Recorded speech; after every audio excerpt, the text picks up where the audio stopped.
Greetings, Internet! Welcome to another fantabulous episode of Mike and Matt's Comic Watchers Show, Patent Pending. That's Mike, I'm Matt, and we are here this week. We have a very, very special guest from Don't Hide PR. Author Melissa Meszaros is here to talk with us about her book, Heavy Metal Headbang. Melissa, thank you so much for hanging out with us tonight. Thanks for having me. Absolutely. You know, Mike told me about the book and he's like, yeah, this book is called Heavy Metal Headbang. And I was like, you're metal. And then he's like telling me what it's about. And I was like, oh, wow, this is actually like super serious stuff. For those who are not in the know of what Heavy Metal Headbang is all about, can you give us a brief synopsis? Yeah. It was April 17th, 2018. I was leaving my office going to see Judas Priest when I was hit by a car in a crosswalk and I sustained a traumatic brain injury. And Heavy Metal Headbang is about my process of not only putting myself back together, but putting my life back together as a result of that injury. And Melissa, it's such a cool story because it's got not only the experience, of course, that you went through with this traumatic brain injury, and also your journey back, but it also intersects. Yes, that's the word I'm trying to spit out.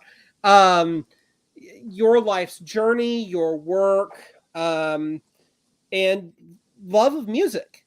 What sort of? I mean, I can definitely see like any one of those things being its own story and having the legs to go. But what drove you narratively to kind of weave all of these threads together? It's funny because it wasn't intentional. It wasn't an intentional book. It wasn't an intentional narrative. I was kind of running two paths at the same time where I was documenting my recovery and the challenges I was facing, dealing with litigation process and also dealing with just the general day-to-day in dealing with the trauma and the recovery process. But I also had no memory. I had zero memory. And what I started doing was, when I was able to listen to music again, was kind of using that to channel emotion and feeling because I lacked in sensory detail. Right. No smell, no taste. I was numb on the left side of my body, which I had very little wherewithal, in addition to basically like not even being able to balance. So sound was the first thing that I got back. And it's the only thing that is like really held steadfast. Yeah. Right. Mike, why don't you jump on in, buddy? Yeah, great. Melissa, thanks again for hanging out and chatting with us. One of the things that caught me that I thought was really, really cool was the respect, the authentic respect that came through when talking about people that came into your life throughout this journey. Obviously, you're going to change the names and stuff to, protect folks. But what I thought was great is, like, say, like for Alaska and, the bartender and all those folks, like the we don't know their real, right? We don't know the real names. Right. Names have been changed to protect the innocent. But they still had depth. They still had their character. And you did a great job, like, describing them and their habits and stuff. Was that like a hard fix when you were writing the book? Because there's like zero smear. Not that I'm saying you would go on a smear campaign, but there's like zero like tabloid fodder. Everything in this book is real authentic, and it's telling a story. Yeah, and the reason why I did that was, one, defamation and libel is a huge thing as a publicist. I can't lie about that, but also, I greatly care about these people. They have a mark on my life, and as tangible as those feelings were, I only put it at face value in their actions and who they were as a person day to day, to let the reader delineate what kind of person they were. Because everybody, whether you're in the grocery store, getting on a bus, or walking down the street, you don't know who they are. You only see their actions. And I don't think it's fair for me to impose my opinions on people at all, just as it is in publicity where you're there to be an advocate. It's kind of runs hand in hand in a lot of ways. Right. And actually, that ties right in with something that kind of stuck in my mind, at least from your story, is your role in PR is to act like you're supposed to be there, but it's simultaneously not be in the spotlight. Mm-hmm.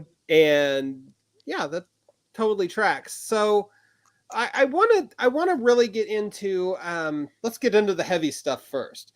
Then we'll get to a musical palate cleanser at some point. Totally natural segue there. But traumatic brain injury, one of the things that your story makes very clear is that this sort of injury can happen to anybody just crossing the street, something we just take for granted, right?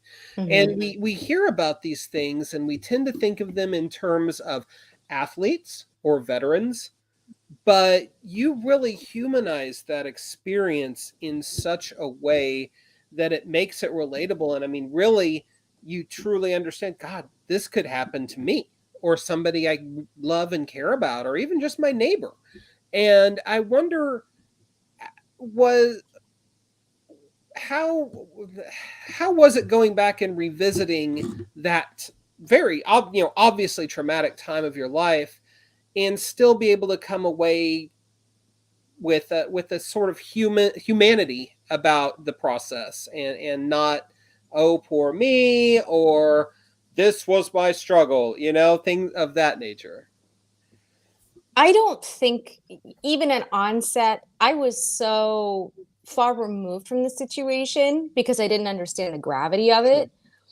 And the more I started going to therapy and learning about people and hearing from my therapists, whether it be like physical therapy or emotional therapy or cognitive therapy, just how common this was. Yeah. And hearing like the different experiences that people have had, and even like post release, I'm still getting that. And no two brain injuries are alike. And the way that they're sustained are all very different. I had talked to a woman who had fallen on ice. More commonly it happens in car accidents where it's car on car and not. It happens to people who, like you had said, have suffered trauma. My therapist specifically works with people who were in the armed forces from large blasts and things like that. And even like who blurbed the book, Damien Eccles, I had no idea that he sustained an injury. I can only surmise. My cat is touching me. I can only surmise like what, how he sustained his injury, but I know at the time that it did happen while he was in prison. So all these different degrees of it. And I've had people come to me and say, I bumped my head the other day. Should I go see somebody? I'm like, well, does your whole head hurt? Does your face hurt? How are you feeling? Are you feeling disconnected? It's little things like that. I mean, even more relatively, what happened with Bob Saget, how he just hit his head, didn't think anything of it, and went to sleep, and that was it. It is so unbelievably common. Yeah, absolutely.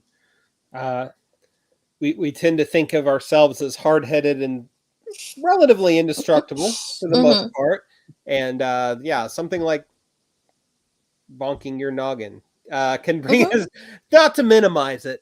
And I realize now my phrasing perhaps came off. Oh, no. I apologize. But, something just that we might take for granted can have this huge life-altering impact on us. Mike, go ahead. Melissa, you said earlier that sound was the first thing that you got back and music was a big thing.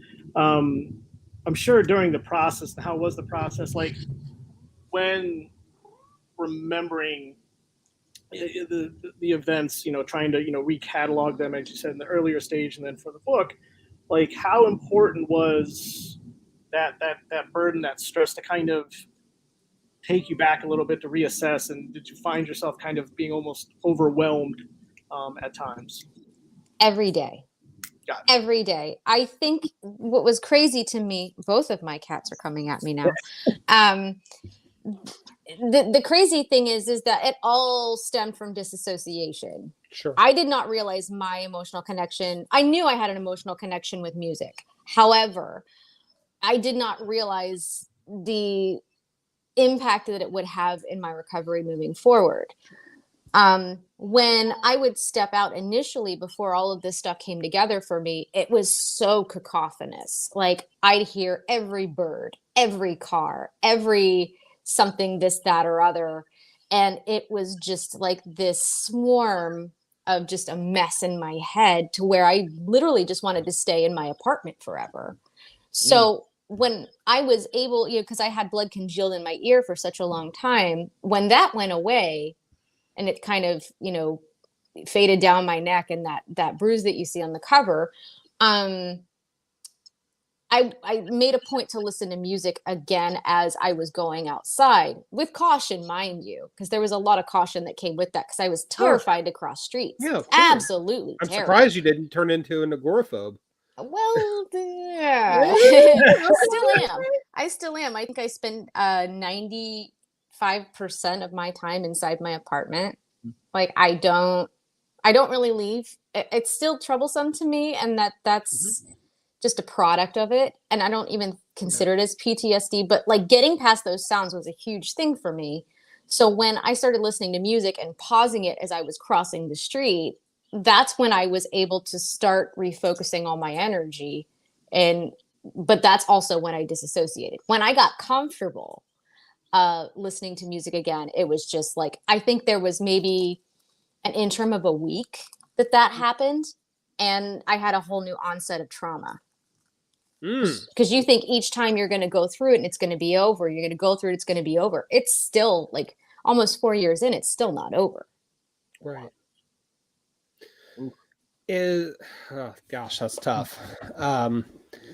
So, it sounds like and I don't want to oversimplify it, but there's been a lot of baby steps in the recovery process. But still, you say it may never be over. So how do you come to grips with your new normal? That's a loaded question. No, not in a bad way, but even I'm still trying to figure that out, because I really have to be within my comfort zone. I really have to be agile and patient with myself. Like, for example, like I have what I call brain broke days. And it's days where I know I have a lot to do, but my brain is like, no, you can't do it today. So what I have to do is I have to stop. I have to do something else. I usually just have to sit, or I have to take a walk. Something to separate myself emotionally from like where my brain is saying no. And then I have to get back at it, which is why I work 7 days a week. I still am in that process. And I did comment on that process, how it was very hard for me to work before, and I had to do it over 7 days. I'm still doing it over 7 days. It's just more hours. Does the rhythm and the routine inherent to that 7 day a week schedule help you with being able to process and move on to whatever the next step is? Yeah, absolutely. But it's always a work in progress, because I never know what it's going to be. So they have these things called plateaus. And I was traveling 2 weeks ago for my book release, which I did one event down in LA and I did one in Portland, but I was always around people, which I'm not used to. Sure. And I was kind of like engaged a lot more with people, which also I'm not used to. It's fine when it's on the phone or it's through email. I can handle that. But when it is like in person and live, it's a little bit more difficult for me. And I even said last week, I said, okay, I am prepared for what's going to happen. My brain is just going to shut off and say, you're done. Well, my brain didn't do that. It started doing it this week. Even despite the fact that I had the weekend, and I don't get to pick and choose when it happens. So I just have to sit back and listen, and I have to relent to it. Otherwise, I would be dragging throughout. Sure. I was recently introduced to the spoons theory. You talked about it, the spoons theory metaphor in your book. And there's a weird coincidence happening in the universe, because a relative of mine just brought that to my attention literally 2 days before I read it in your book. Wow. So yeah, I mean, bizarre cosmic coincidence happening there, but it sounds like, I mean, when you just have those days where I got no spoons, no spoons to give. The next day, 2, maybe 3, and just sort of vacillating and being able to understand and accept for yourself that limitation sounds to me like something that is just part of your ongoing process. Now, I say that to kind of segue to the part of your story where you've got this kind of happy wanderer life prior to this, and this nomadic existence, and that's really changed now. How is that for you? That's a big life change. It is a huge life change. And I think what everybody dealt with in the pandemic is what it was 2 years prior to pandemic. So I was ready for the pandemic in a lot of different ways. But I didn't even realize the capacity in which I had changed even after, as things are getting lifted and things Sure. are changing, how it still affects me. Like, I still count streets when I walk. I still am very cautious about what time I leave my house. Is it going to be busy where if I need to go to the grocery store, am I going to be absolutely lazy and just have my groceries delivered? I really can't I can't predict how it's going to be, but like when it comes to travel, I go crazy sometimes because when you look at 4 walls all the time, Yeah. and my job being my only social outlet that I have for the most part, I do get like a sensation to pick up and go. And then I'll get to that point where I'm like looking at the tickets, to get on a plane. And then I'm like, do I really want to do that? Even like if it's driving up north or driving down south, just like an hour or two, it takes a lot for me to make those decisions. It's the effort is incredibly intentional. And it's not like where I was before, where I was like jumping from city to city to city. I did 8 stops on a tour right before this happened. And to me, it didn't even register as stress. It didn't register as anything. It just is. It just is. It just is. And it's the same thing with going to conventions when you're working with publishers. It's like going in and you're there basically for 6 days. You have time to set up, tear down, be on the show floor, run everything and do night things and take press out and all that stuff. And I cannot fathom doing that now. I cannot. I mean, I went to New York in October and that was still very difficult. Imagine so. But again, baby steps, right? So, and whatever the new normal winds up being, I mean, at least you're making the efforts and you're making the baby steps. And hell yeah, sometimes it is 1 step forward, 2 steps back. I'm maybe even more. But I mean, the fact that you're continuously making those efforts and relearning your brain and how to navigate it now, and your new reality. I mean, it's just absolutely just heart touching and commendable. And I'm just really impressed with the fortitude that your book that has conveyed about what you've gone through. Thank you. Of course. Mike, why don't you jump back in? Melissa, one of the books that absolutely kind of infuriated me, if I could be so bold, was sure. They're in the whole legal proceedings and that whole stuff you went through, and then seeing where you are now. Do you find yourself kind of going back and seeing how much, if the newer stuff about the human spirit and just like your own perseverance to kind of keep going to serve, to keep building on what you see your future as post the TBI and stuff? Wow. To be honest, I take everything day by day. Yeah. I'm lucky if I can manifest anything a month in advance. I really don't comply with that. It's just the way that my brain works now because I'm at the point where I can't consider myself having too much time left. Mm-hmm. And it's almost disheartening in ways, but it does help me appreciate what I have today even more. Sure. Mm-hmm. Yeah, because that was one part, because it's like the way the whole way you tell the story, you know, like I said in the review, it's almost like a field trip through kind of your life up until now. And it was that one part, like, you know, everything was like, oh yeah, she's going out. You got the music references. It's almost like a game of music, tic-tac-toe. And then the injury happens, and then the whole legal proceedings, and then everything post legal proceedings, and what you're doing now. It's definitely one of those. It's I don't know. It's like, I think it's a story that you learn from, and also, but at the same time, it is a feel good story about tenacity and perseverance for sure.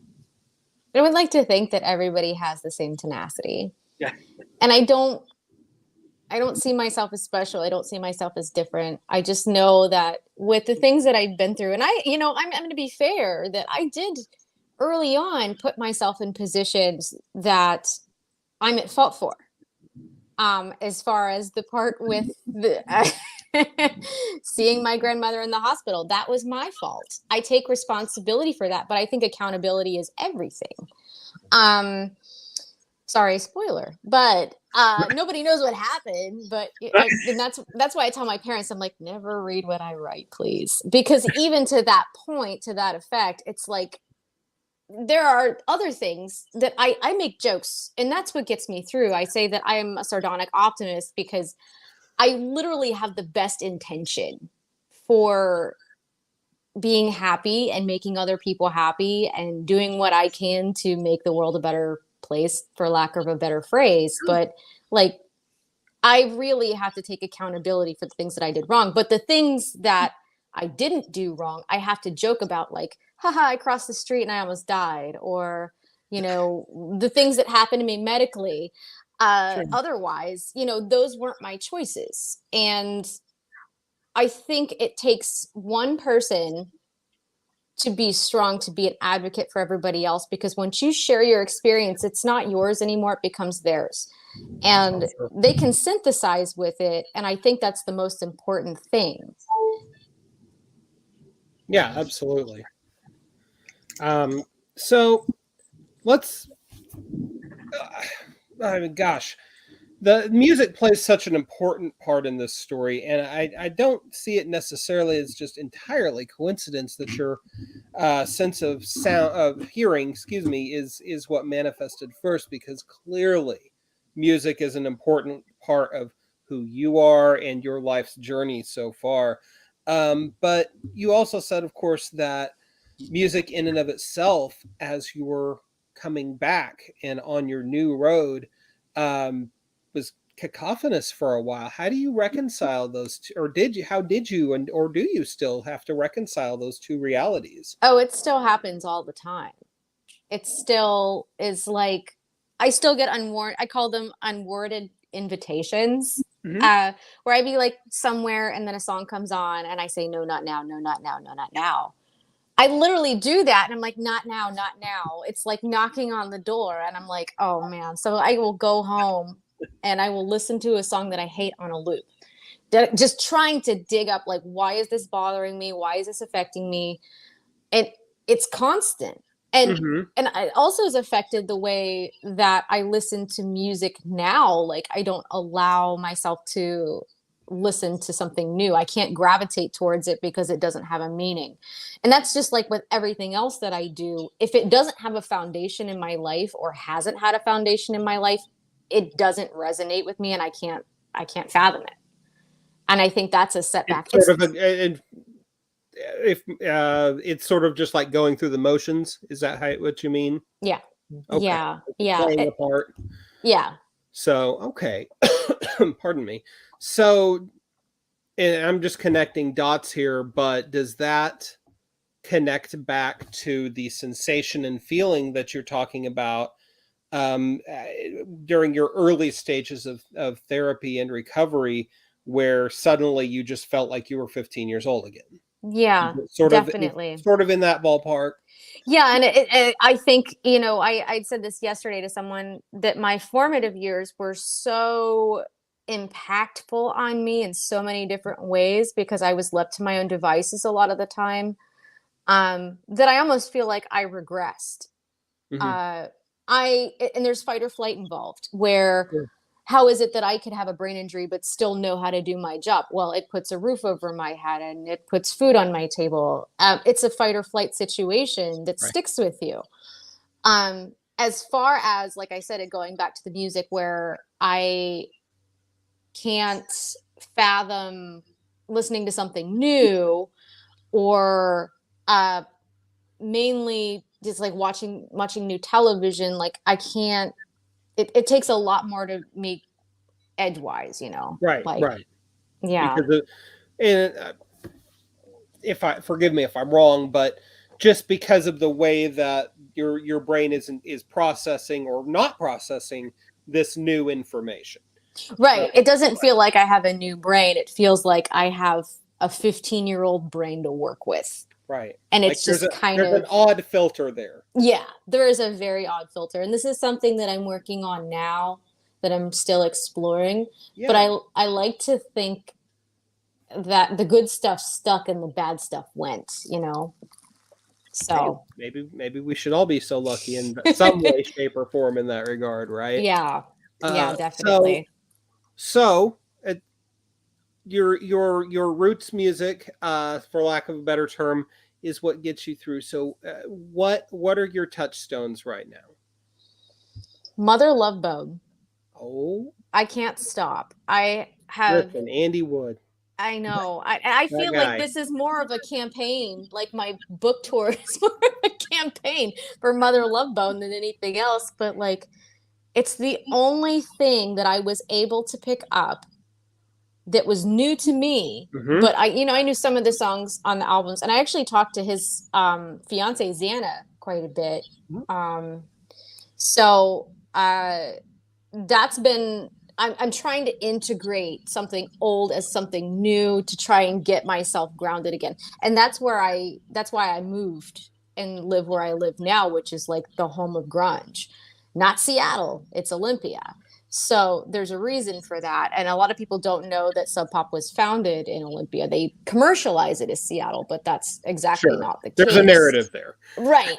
Like I live in like the middle spot between where Kurt Cobain was born and where he wrote most of his catalog. Andy Wood's memorial is like 2 hours, not even an hour and 30 minutes away, something like that. But I'm at the foundation of everything. And I just decided to move here because I said, if I'm not going to go home, because that doesn't make sense to me, because I always felt disconnected from being there. So I'm going to move to a place where I feel comfortable, just to kind of exacerbate a lot of those Sure. feelings that I was having towards the music when I was a kid, to see if I can actually reground myself. So it's a test more than Right. anything. Yeah. How are you passing that test so far? Yeah. Well, I did think about moving again. So I think that's a bonus, but I honestly don't think I'm ready. I don't. I mean, I live in a really good spot where Mhm. I'm comfortable and I can walk, and you know, I know what the patterns are like. And that's the thing for me, is that, you know, spoiler alert, my house burned down. So I had no sense of home for the better half of 6 moves within a year. Mm. So that was like literally less than a week after I had closed the MVA case. So at that point, I just said, you know, I need to go somewhere where I feel safe and I feel Right. comfortable, and see what that does. Yeah. And it just happens to be where like the best music ever came out of. So, Well, I'm glad you said that. Thank you. well, listen, Mike and I have had some very epic debates about Seattle and the Pacific Northwest and grunge and well, maybe not even debates, but just conversations with a couple of little opinions there that vary slightly, because Mike has this whole thing about Nirvana that I don't agree with, and I'm gonna just throw him under the bus now. But there's just something about the Pacific Northwest that attracts people that are free spirits, creative minds. But music, I mean, gosh, you go back and you got Hendrix up there in Seattle, right? Yeah, that's And true. I know that I don't know how much of the history of the area you really know in particular, but I know I've read that I'm not an expert by any means, but I know that there was a lot of talk by like the late 70s, early 80s. Oh, the Seattle music scene is dead. But then right there percolating under the surface, 83, 84, you've got Melvins, you've got Soundgarden, you've got Green River. All of these bands are just starting to come together. And, well, I hang out with Melvins roadies, which is cool. That is cool. Yeah. I've seen the Melvins live more times than I've seen any other band. Same. And second too. Yeah. Buzz is clearly at home in a small, dingy, dirty, beer-soaked hole in the wall that maybe fits 150 people in it. And that's very true. I love that, right? Because the Melvins never got too big for their britches, for lack of a better term. They love being right where they are. They thrive in that. Nope, that's exactly it. And I love being right next to everything. Yeah. The pub that I go to. Excuse me for a second. Shush. You get that cat. I'm at 5%. Just FYI. Okay. Sorry. No, the pub that I go to is like right underneath the old K Records jam. So there's all their stuff where they keep like all their stock for shipping is there. I know the guy who owns the record store, and it belonged to his dad, and it's cool, but it's weird because I finally feel like I'm getting into just beneath the surface of the things that I liked as a kid, and I feel like until I exhaust that, I'm not going to be able to move on. No, absolutely. Mike, jump back in. She's only got 5%. Well, you know what? And here's a softball. Here's a fun one. So say Heavy Metal Headbang gets the green light for a movie, for a series, Netflix, theaters, what have you. Who plays you?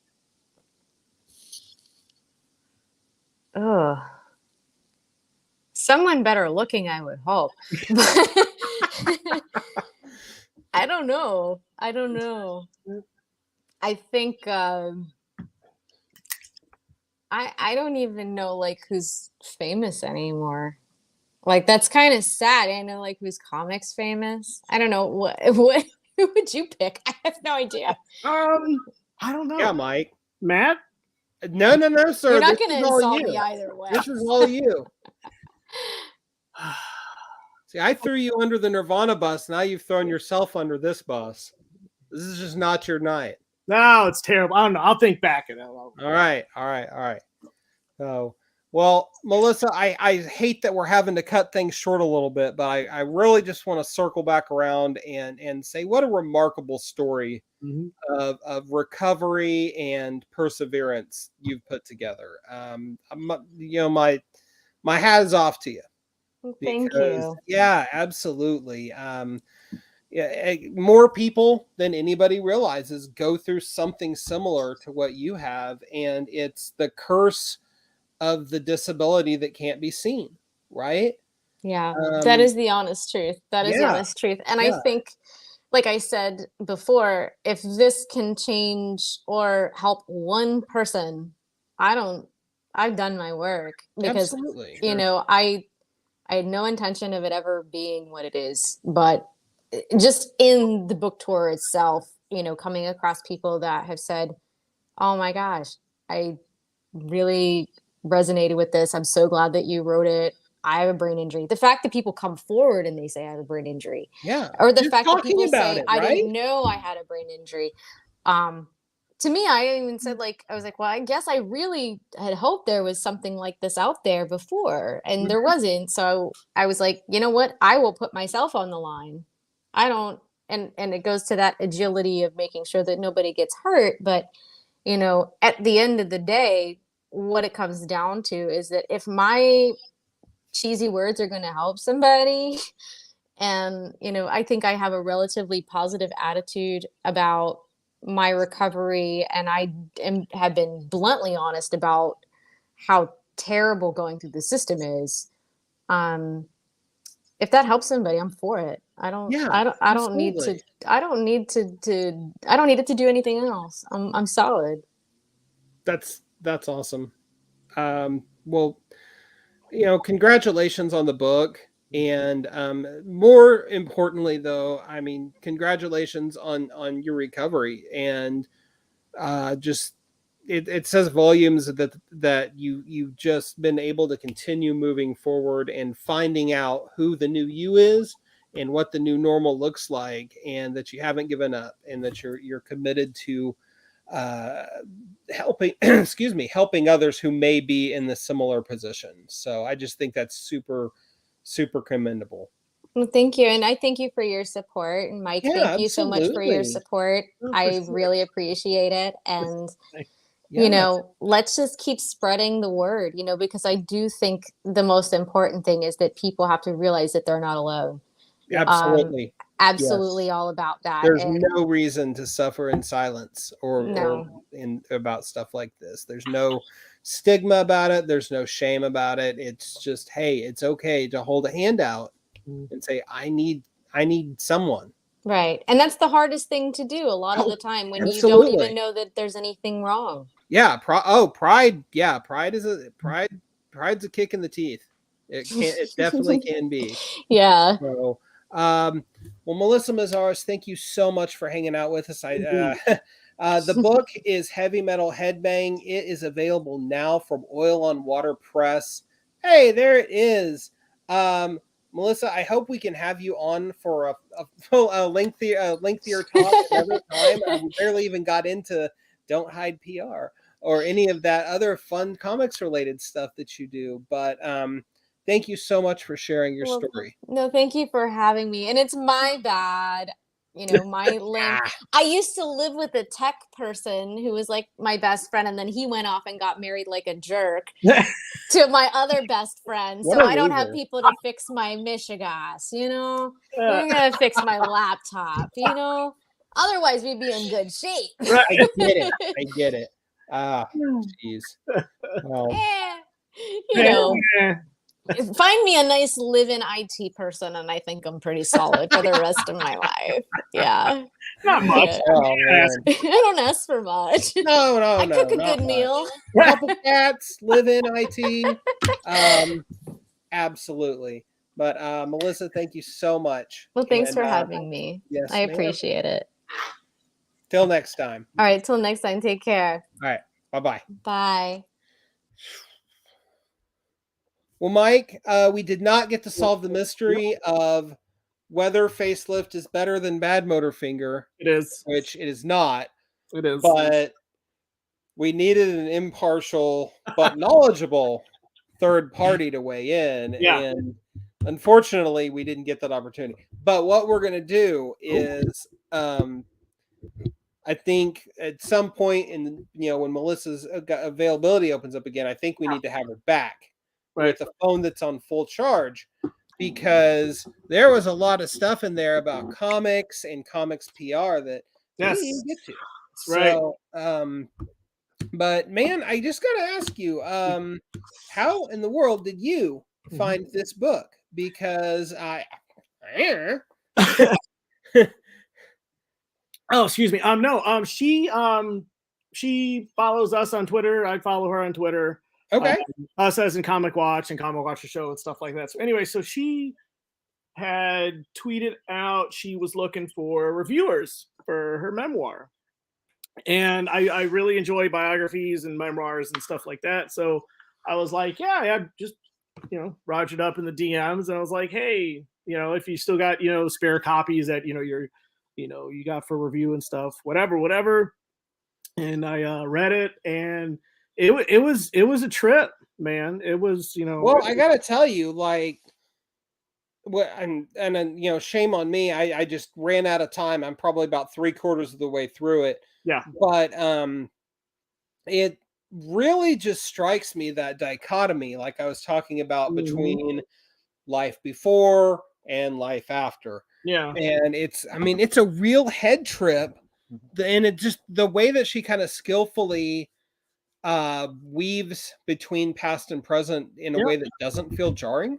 Well, and there was another thing I didn't get a chance to bring up, but I don't know if you noticed that every chapter ends without resolution, doesn't end with Right. doesn't end, right? Yep, It's right absolutely. as, that roller coaster is right at the crowd, right before you dip. Oh, and there's another chapter, which is not a bad thing, because I think that adds to that gentle feel Right. of Yeah, a yeah. Well, I mean, yeah, you're reading, you're like, oh my gosh, I want to know what happens next. right. And if you're And then the next chapter is, going, another phase of her life, and so you're kind of just bouncing back and forth in a good, healthy narrative way.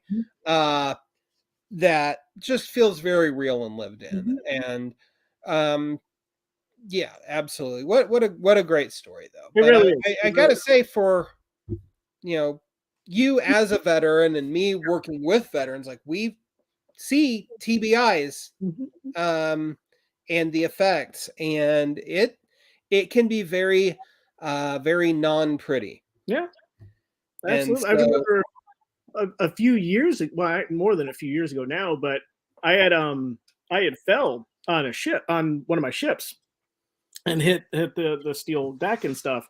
Ended up passing out, went to the hospital, and I ended up having a concussion that I was on, pretty much like on sick leave for like 2 weeks. mhm, And there was a time about about half of that time, like I struggled just like trying to maneuver the steps in our 2-story house, reading, stuff like that. And that was just a concussion, hitting my head, because I can't yeah, imagine.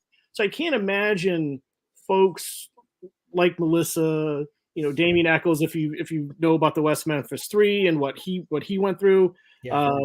Look at football players. Look at Kobe Mhm. Bryant from the Minnesota Twins. The baseball player. He died from a traumatic brain injury after Yeah, going yeah.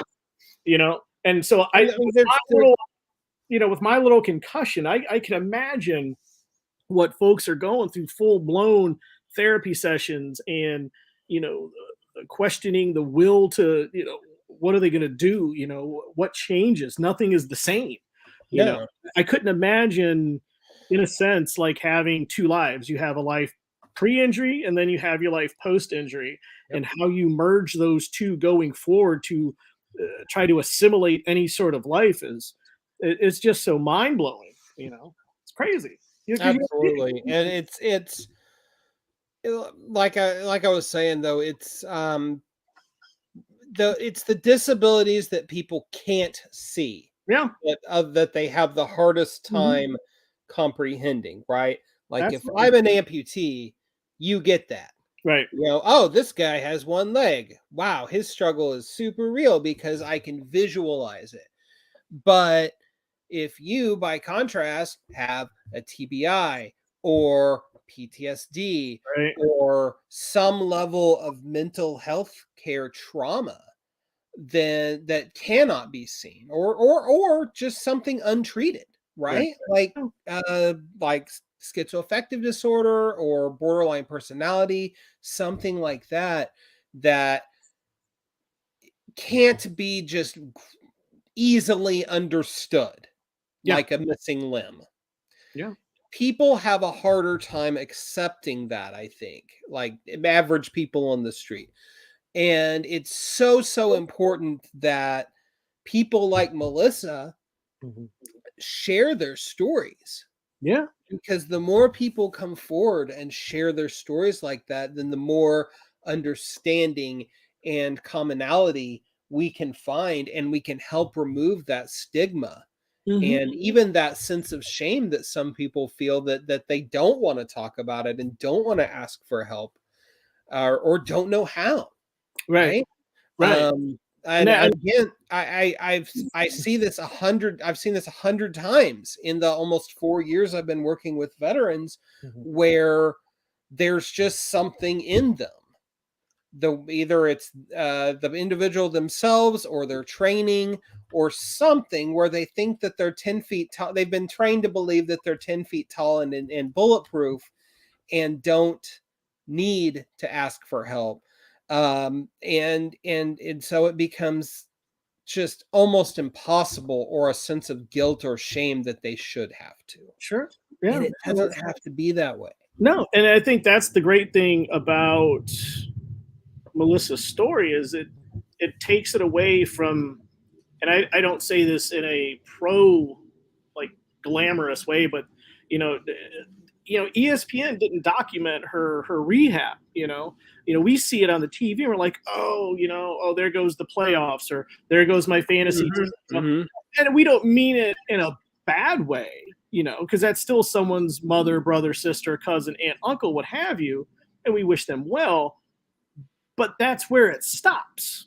We're not going to worry if the running back comes back in the end of the season. We're just going to move on. But what happens when our neighbor is Melissa, or our neighbor is that veteran with severe PTSD, and when it starts to hit home, that's a completely different, excuse the expression, that's a whole new different war.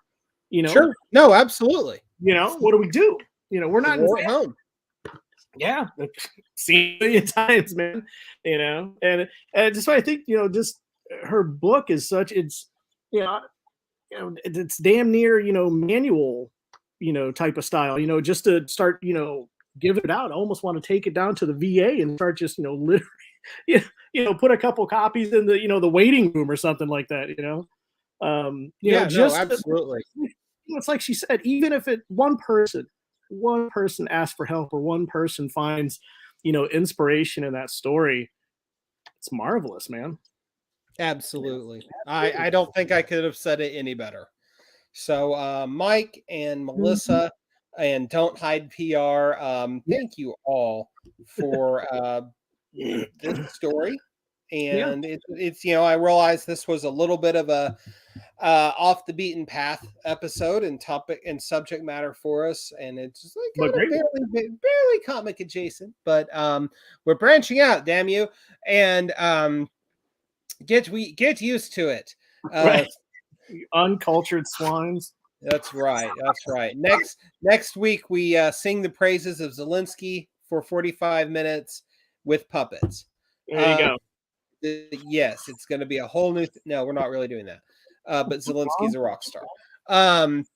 But yeah, like we definitely need to continue having more, and not just me and you. I mean by we, but like we as a society need to keep having more of these types of conversations, and the more and more we normalize it, the more we take the stigma away.